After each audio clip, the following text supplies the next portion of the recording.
Good morning everyone. আজ 30শে December 2024। বছর প্রায় শেষই হয়ে এলো। আজকে আমরা আমাদের যাত্রা শুরু করেছি বিশ্বের সব থেকে উঁচু শিব মন্দির দর্শনের জন্য, যেটা অবস্থিত রয়েছে সমুদ্রপৃষ্ঠ থেকে 12,073 ফিট উচ্চতায়, তুঙ্গনাথ মহারাজের মন্দির। তো চলুন যাত্রা শুরু করা যাক। পঞ্চকেদারের অন্যতম কেদার হলো এই তুঙ্গনাথ মন্দির।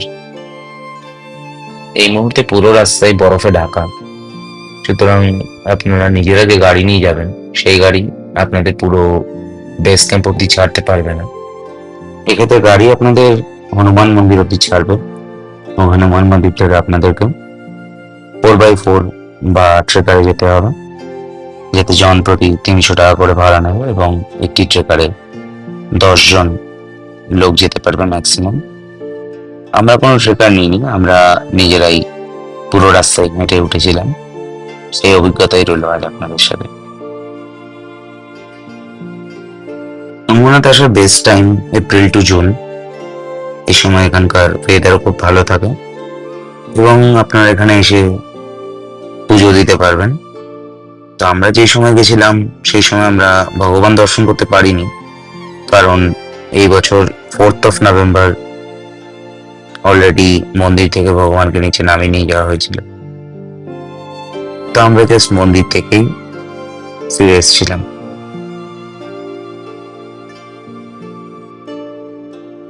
পুরো রাস্তায় বরফে ঢাকা, যেদিকে দু চোখ যাচ্ছে শুধু বরফ আর বরফ।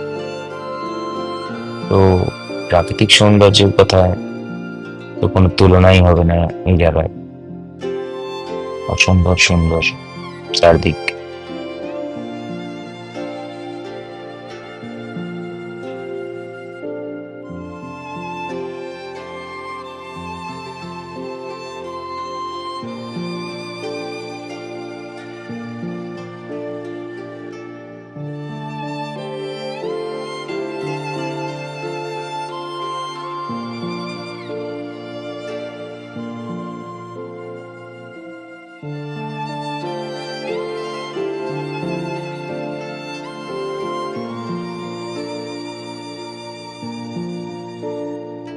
আমরা মোটামুটি বেস ক্যাম্প পৌঁছে গেছি।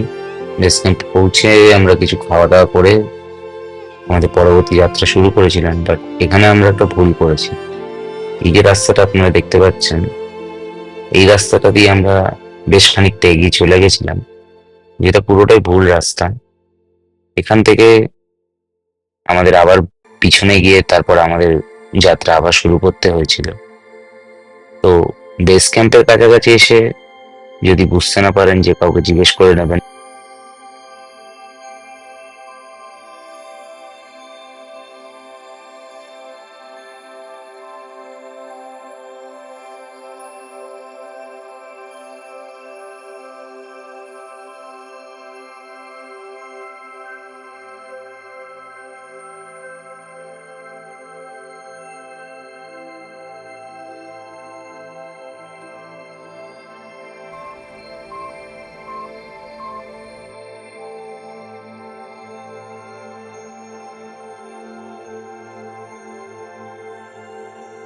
এখানে এসে আপনাদের টিকিট কাটতে হবে, প্রতিজন পিছু 200 টাকা এন্ট্রি ফি।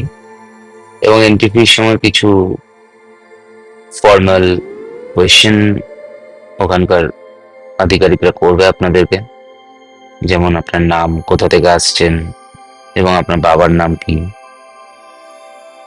এবং তারপরে একটা ফর্মাল ব্যাগ চেকিং টাইপের হবে। তারপর আপনারা আপনাদের যাত্রা শুরু করতে পারবেন। এই আমাদের যাত্রা অলরেডি চালু হয়ে গেছে। তো বেস ক্যাম্প থেকে টোটাল 3.5 কিলোমিটার ট্রেকিং। সময় লাগবে ওই 2.5 থেকে 3 ঘন্টা মতো। আপনার চলার গতির ওপর নির্ভর করবে পুরোটাই। তো বরফের মধ্যে চলতে কষ্ট হবে। প্রথমবার যদি কেউ ট্রেকিং করেন, তাহলে আমার সাজেশন থাকবে ভালো একটি জুতো, এবং তারই সঙ্গে জ্যাকেট। ঠান্ডার জন্য বরফের মধ্যে পা পিছলে যাওয়ার সম্ভাবনা থাকে অনেকেরই। তো সেক্ষেত্রে আপনারা নিচ থেকে আসার সময় ওখানে চেন ভাড়া পাওয়া যায়, এই চেনও আপনারা নিতে পারেন। এই চেন আপনার জুতোতে পরিয়ে নিয়ে উপরে উঠতে পারেন, এতে আপনাদের বরফে হাঁটতে বেশ কিছুটা সুবিধা হবে। এবং অবশ্যই সানগ্লাস ব্যবহার করুন, কারণ বরফের মধ্যে রিফ্লেকশনে আপনাদের চোখের ক্ষতি হতে পারে। তো সেক্ষেত্রে সানগ্লাস ব্যবহার করাটা খুবই জরুরি। চারপাশের এই অসম্ভব সুন্দর ভিউ দেখে আমাদের প্রত্যেকেরই মন দারুণ খুশি হয়ে গেছিল এবং প্রত্যেকে খুব আনন্দে ছিল, সেটা দেখতেই পাচ্ছেন পুরো ভিডিও জুড়ে। আমরা এবার এগিয়ে চলি আমাদের মন্দিরের উদ্দেশ্যে। হর হর মহাদেব। আর একটি সাজেশন থাকবে আমার, যে আপনাদের যাত্রা সবসময় সকালের দিকে শুরু করার চেষ্টা করুন, যত সকালে সম্ভব। আমরা অলমোস্ট পৌঁছে গেছি তুঙ্গনাথ মন্দির এবং আমরা সানসেট দেখে তবে ওখান থেকে ফিরেছিলাম। সানসেটের একটি অসম্ভব সুন্দর ভিডিও আপনারা দেখতে পাবেন এখানে। নামতে আপনাদের হয়তো ঘন্টা দেড়েক সময় লাগবে। নামার পর আপনারা নিচ থেকে ট্রেকার পেয়ে যাবেন, যে 10 জন লোক নেবে ওরা টোটাল, এবং প্রতি পার্সন পিছু 300 টাকা করে চার্জ করবে। সে ট্রেকার আপনাদের হনুমান মন্দির অব্দি পৌঁছে দেবে, যেখানে আপনার গাড়ি আপনার জন্য অপেক্ষা করবে এবং এখান থেকে আপনার গাড়ি আপনাকে হোটেলে পৌঁছে দেবে। এই ছিল আমাদের তুঙ্গনাথ যাত্রা।